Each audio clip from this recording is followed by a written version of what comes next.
Hello guys, hope you are doing well. तो आज की इस वीडियो में हम डिस्कस करने वाले हैं यूएस हेल्थ केयर रिक्रूटर के बारे में कि यूएस हेल्थ केयर रिक्रूटर क्या है, यूएस हेल्थ केयर रिक्रूटमेंट में क्या क्या जॉब रिस्पॉन्सिबिलिटीज होती है, किस टाइप के पोजीशंस पे आपको काम करना पड़ता है। ये सारी चीज़ें हम इस वीडियो में डिस्कस करेंगे। आई होप कि आपने प्रीवियस वीडियोस देख लिया होगा recruitment team and bench team के बारे में कि अगर आप यूएस स्टाफिंग के अंदर एंटर करना चाहते हो तो आपके पास बहुत सारी जो है जॉब अपॉर्चुनिटी है एज अ रिक्रूटर। आप यहाँ पे काम कर सकते हो। मैंने जो प्रीवियस 2 वीडियोज़ यहाँ पे मैंने पब्लिश किया है रिक्रूटमेंट टीम के बारे में, एज़ ए यूएसआईटी रिक्रूटर काम करना, या बेंच टीम के बारे में एज़ ए सेल्स बेंच काम करना। थर्ड वीडियो ये इस 2024 की बन रही है यूएस हेल्थ केयर रिक्रूटर के बारे में, और फोर्थ एंड फिफ्थ आएगी US engineer recruiter and OPT recruiter के बारे में।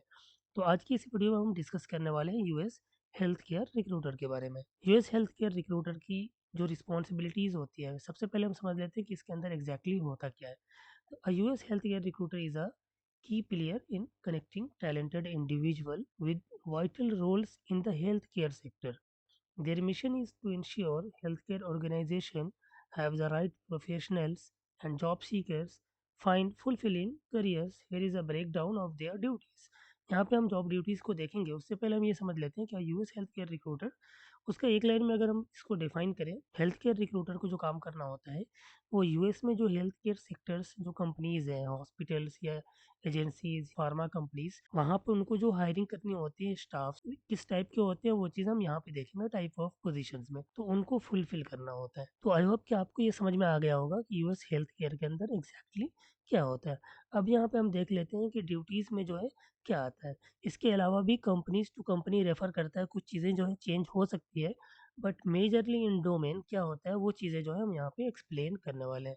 फर्स्ट ड्यूटी की अगर हम बात करें तो अंडरस्टैंडिंग नीड्स। ऑब्वियसली जिस कंपनीज या क्लाइंट के लिए आप काम करोगे तो आपको उसकी रिक्वायरमेंट को समझना है कि किस तरह का जो है रिक्वायरमेंट है, उनकी नीड को समझना है ताकि आप उस पर बेटर तरीके से काम कर सको। तो ये नीड के बारे में ये मैं सिंपल एक्सप्लेन करते जा रहा हूँ। अगर आपको इसको रीड करना है तो आप वीडियो को पॉज करके रीड कर सकते हो।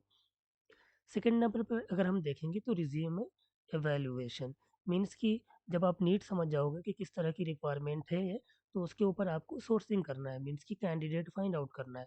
And once you get the resume of the candidate, आप उसको एवेल्युएट करोगे कि according to requirement, according to companies need, क्या ये रिज्यूमे फुलफिल हो रहा है वहाँ पे या वहाँ पे सेट हो रहा है कि नहीं, वो चीज़ें आपको करनी होंगी इस जॉब के अंदर। Third one is skill assessment, means कि ये एक तरह का फर्स्ट राउंड इंटरव्यू होता है थ्रू फॉर्म फिलिंग, जहाँ पे स्किल से रिलेटेड, कल्चर से रिलेटेड या टेक्निकल कुछ क्वेश्चंस जो है पूछे जाते हैं जिनको आपको आंसर करना होता है।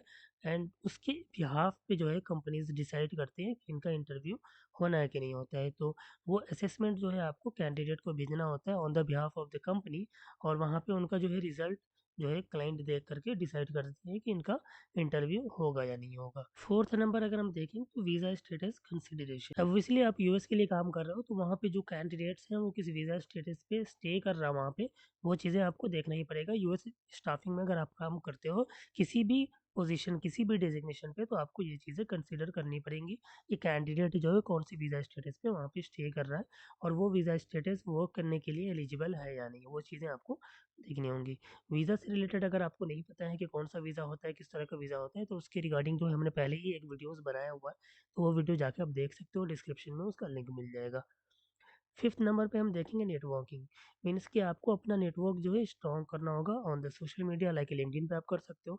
इस तरह के कैंडिडेट्स के साथ कनेक्ट होकर के, इस तरह का जो वेंडर्स है जो कैंडिडेट प्रोवाइड करता है उसके साथ कनेक्शन आप बिल्ड कर सकते हो, ताकि जो भी रिक्वायरमेंट आपको आएगा उस पर आप इजीली काम कर सको। Sixth one is guiding through process. जो भी कैंडिडेट्स आप मार्केट कर रहे हो या कैंडिडेट फाइंड आउट करके आप उसको सबमिट कर रहे हो, तो आप उसको जो बेसिक चीज़ें गाइड कर सको कि इस तरह से जो है आपका जो है प्रोसेस होगा, किस तरह से आपको क्या बिहेव करना है, क्या जॉब रिस्पॉन्सिबिलिटीज़ है, वो चीज़ें आपको उनको क्लियर करना था कि कैंडिडेट भी क्लियर हो सके कि उसको इंटरव्यू में क्या पूछा जाएगा, और वो जो जॉब रिस्पॉन्सिबिलिटीज़ है वो उस पर काम करने के लिए एबल है या नहीं।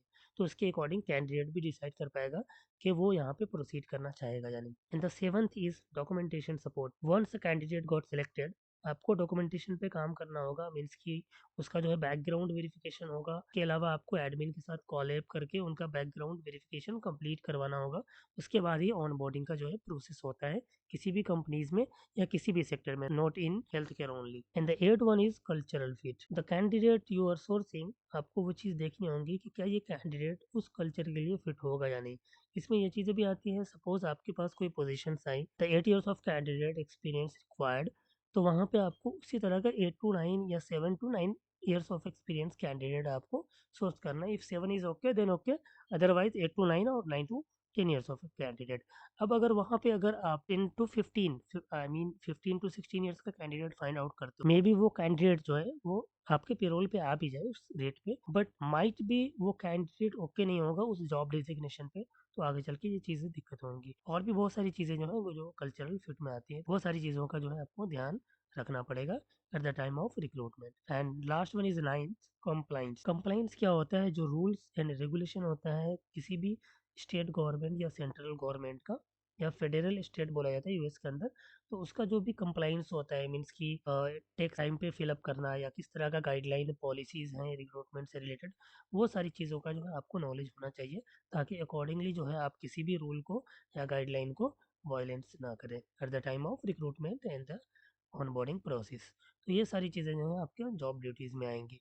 अब अगर हम बात कर लें टाइप ऑफ पोजीशंस की, मीन्स कि किस टाइप की पोजीशन पे आपको काम करना होगा, तो obviously US health care recruiter है, तो यहाँ पे आप समझ सकते हो कि हेल्थ से रिलेटेड ही आएगी। फिर भी वन बाय वन कुछ 4-5 पोजीशन को जो है हम यहाँ पे ब्रेक डाउन करते हैं। First position is nurse. तो नर्स के लिए जो है आपके पास रिक्वायरमेंट आएंगी, तो ये पोजीशन जो है आपको फुलफिल करना होगा। इसमें जो है क्या सारी चीज़ें जो है आपको ध्यान में रखना होगा, लाइक नर्स जो है वो रजिस्टर्ड है कि नहीं, लाइसेंस उनके पास है भी नहीं, ये सारी चीज़ें जो है आपको ट्रेनिंग में बताया जाएगा कंपनीज के थ्रू। ऐसे ही जो सेकंड पोजीशन है हम देख सकते हो कि डॉक्टर्स फिजिशियन की पोजीशन आएंगी, उस पे जो है आपको काम करना होगा। थर्ड वन आप देख सकते हो यहाँ पे जो पोजीशन है वो टेक्नीशियंस के है, like radiology and the lab technician etcetera.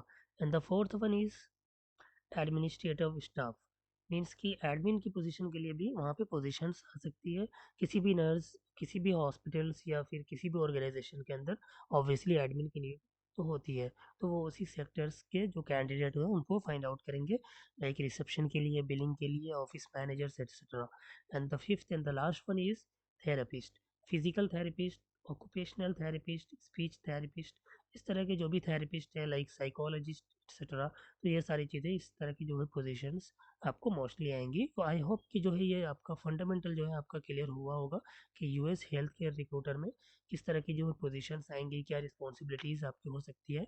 तो अगर वीडियो पसंद आया तो वीडियो को जो है लाइक कर दीजिए, और अगर आपके मन में कोई भी डाउट है, किसी तरह का कोई क्वेश्चन है, तो आप कमेंट में हमसे पूछ सकते हैं। और नेक्स्ट वीडियोस आपको किस टॉपिक पे चाहिए वो चीज़ भी आप, अगर आपके माइंड में है तो कमेंट में कीजिए।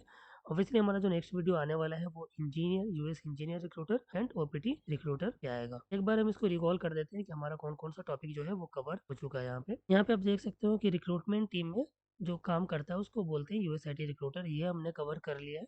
बेंच टीम में जो काम करता है उसको बोलते हैं बेंच सेल्स रिक्रूटर। और अभी आपने जो वीडियो देखा है ये है ही यूएस हेल्थ केयर रिक्रूटर। ये 3 तरह की पोजीशन हो गई रिक्रूटर की। अभी 2 पोजीशन और बाकी है, US engineer recruiter, OPT recruiter. इनका काम क्या होता है वो चीज़ें हम आने वाली वीडियोज़ में कवर करेंगे।